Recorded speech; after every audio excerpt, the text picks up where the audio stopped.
This episode of Techno Buffalo is brought to you by Full Sail University. What's up, everyone? Welcome back to the episode of Rumor Roundup. This is the show where we take all the rumors from the week, put them in a bowl, mix them up, whisk them, put them in the oven on 450, and serve you delicious rumor brownies. Up this week, we're going to talk about the rumors of a new Microsoft Surface. iPhone 5S parts are doing a very slow striptease and might be coming soon in multiple colors.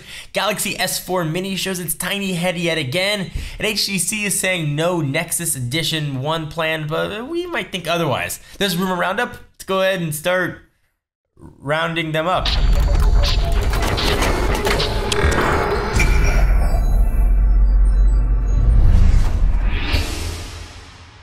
So earlier this month, we covered a rumor that suggested Microsoft's new and smaller tablet's going to launch in June with a display size between 7 and 8 inches. Now, Digitimes, the ever-reliable Digitimes, says it's been confirmed with supply chain makers that the new device will have an 8-inch screen provided by Samsung, a processor from NVIDIA, and will indeed launch in June. We're just guessing there's a good chance that the device will run on NVIDIA's new Tegra 4 chip, which means it's also going to need to run Windows RT instead of the more powerful Windows 8 operating system, so boo. Digitimes said it also learned that Microsoft will launch another tablet with a display in the size of 10-inch range during the third quarter at the very earliest, which means it could be on store shelves in time for the holiday season. Digitimes is one of those companies that reports a ton of rumors. You know, eventually you say it's going to rain enough days, and one of these days you're going to be right, so giant grain of salt, but yes, it makes sense.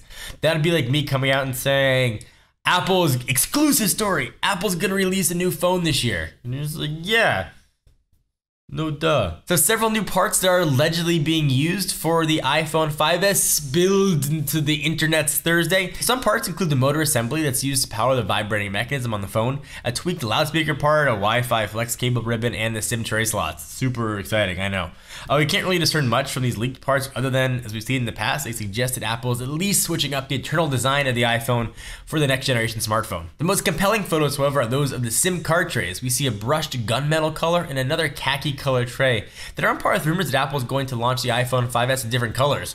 So maybe there'll be a khaki color to match my pants. Galaxy S4 Mini is showing its face yet again. We actually recently published a gallery that included several photos of Samsung's as of yet still unannounced Galaxy S4 Mini. So we now have a few more pictures to add to that batch thanks to smartnews.bg. Can't really tell too much from the photos except that it appears the Mini's got a different finish than the full version of the Galaxy S4. It does, however, still have the faux metal stripe running around its borders and maintains the home button at the bottom of the screen. So the S4 Mini won't be as powerful as the older brother, of course. It's expected to pack a 1.6 GHz dual-core processor, 1 GB of RAM, and a smaller 4.3-inch display with a 960 by 540 resolution.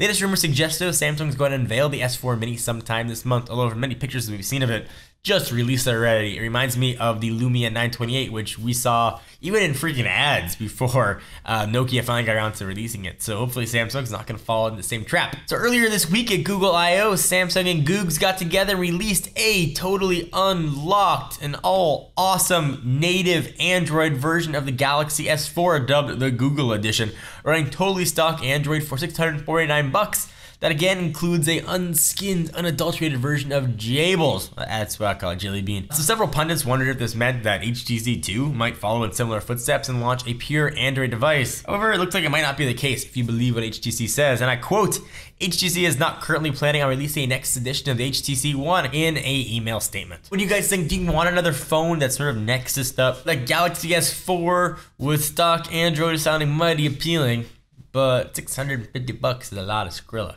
So let me take a minute to thank our friends and sponsors at Full Sail University. So you probably know the mobile app industry is on fire right now, and Full Sail University's mobile development bachelor's degree program teach you, lazy guy to potato chips, a skill set you need to take advantage of those emerging opportunities. Courses are delivered through Full Sail's immersive online education platform, which maximizes capabilities of the Mac. That's because you're going to be given a MacBook Pro, giving you a learning experience unlike any other. So between the App Store and Google's Play Store, over 50 billion apps have been downloaded and growing with really no signs of slowing down. If you are ready to master the technology and software to compete in this rapidly growing industry, visit fullsail.edu/technobuffalo to learn more about this online degree program. Again, fullsail.edu/technobuffalo. Let me step aside from the rumors for just 1 second and tell you should check out Techno Buffalo's Driven, where we talk about the latest from the world of cars.